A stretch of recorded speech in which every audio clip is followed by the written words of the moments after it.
안녕하십니까. 국민의힘 최수진입니다. 김민석 국무총리 후보자에 대해 제기된 여러 가지 의혹과 정책 전반에 대한 철저한 검증은 국민에 대한 도리임과 동시에 국회의 책무입니다. 남들은 한 개만 있어도 낙마할 사유가 김 후보자의 경우 10여 개나 가까이 제기되고 있습니다.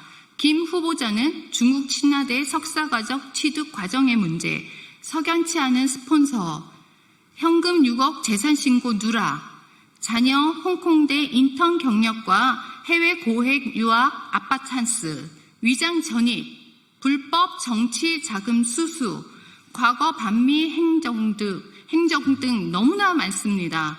김 후보의 정책 역량과 안보관, 공직윤리 측면에서 많은 의혹에 둘러싸여져 있습니다. 이러한 상황에도 불구하고 후보자 검증을 위한 증인, 참고인 채택은 거부하고 자료 제출도 하지 않고 있습니다. 총리 후보자의 청문회가 증인과 참고인 없이 치러지는 건 전례 없는 일이라고 합니다. 과거 한덕수 총리 인사청문회 당시 무려 1,090건에 달하는 자료 요구와 2일간에 걸친 검증이 이루어졌습니다. 불과 얼마 전 야당 때 이진숙 방송통신위원장의 법인카드를 트집잡아 3일간 청문회를 열었습니다. 국무총리는 국정을 총괄하는 자리인 만큼 이보다 더한 수준의 철저한 검증이 이루어져야 합니다. 더불어민주당은 청문회가 아니라 수사를 받아야 할 후보에게 이틀짜리 형식적 청문회로 면죄부를 주려하고 있습니다. 심지어 청문 절차에 문제가 있다며 대통령에 이어 총리 방탄 입법을 하는 등 적반하장의 모습입니다.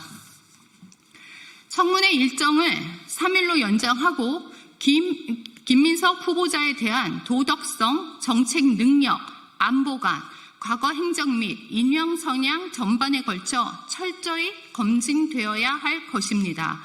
그것이 국민 앞에 부끄럽지 않은 인사청문회의 기본입니다. 고위 공직자일수록 그 책임은 무겁고 검증은 더 투명해야 합니다. 김민석 후보자는 떳떳하다면 유튜브에 나갈 것이 아니라 필요한 자료를 제출하고 모든 의혹을 밝히는데 성실히 임하든지 아니면 총리 놀이 그만하시고 내려오시기 바랍니다. 이재명 정부의 국정 철학은 범죄 정부, 방탄 정부가 아님을 명심하시기 바랍니다.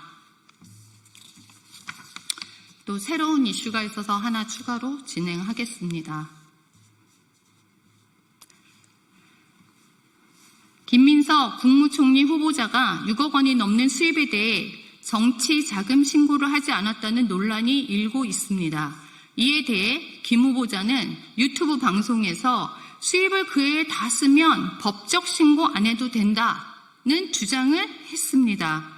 이는 본인의 정치자금 미신고를 덮기 위해 탈세를 인정한 것으로 보이며 단순한 실언을 넘어 공직 후보자의 자격을 근본부터 흔드는 심각한 사안입니다. 세금은 수입에 불과한 것이며 소비 여부와는 무관합니다. 그런데 수입을 다 써버리면 신고하지 않아도 된다는 말은 마치 소득을 숨기기 위해 다양한 방식으로 소득을 신고하지 않아도 된다는 뜻이 됩니다. 김 후보자는 통상적으로 범죄자들이 탈세를 위해 수익을 줄이거나 감추기 위해서 쓰는 방식을 국민 앞에서 시인한 것이 아닙니까? 김 후보자가 정당하게 수입에 대해 성실히 세금을 납부했다면 관련 세금 납부 증빙 자료를 제출하시기 바랍니다. 소득을 소비로 감추면 세금도 피할 수 있다는 식의 궤변은 후보자의 왜곡된 납세 인식을 보여주는 것에 불과합니다. 국무총리는 국가행정의 2인자이며 헌법과 법률을 준수할 의무가 있는 공직자입니다. 후보자가 세금을 피할 수 있는 방법을 무책임하게 언급했다는 것 또한 공직자의 윤리의식과 기본 자질을 의심케 합니다. 김민석 후보자의 발언은 공직자 윤리와 법의식의 총체적 결핍을 보여주는 사례입니다. 김 후보자가 통상적으로 범죄자들이 탈세를 위해 수익을 줄이거나 감추기 위해서 쓰는 방식을 국민 앞에서 너무나 떳떳하게 시인한 것입니다. 본인의 불법 의혹을 덮기 위한 어설픈 해명들이 오히려 더 큰 논란을 만들고 있습니다. 김 후보자는 국정을 책임질 자격이 없습니다. 스스로 자진 사퇴하시기 바랍니다.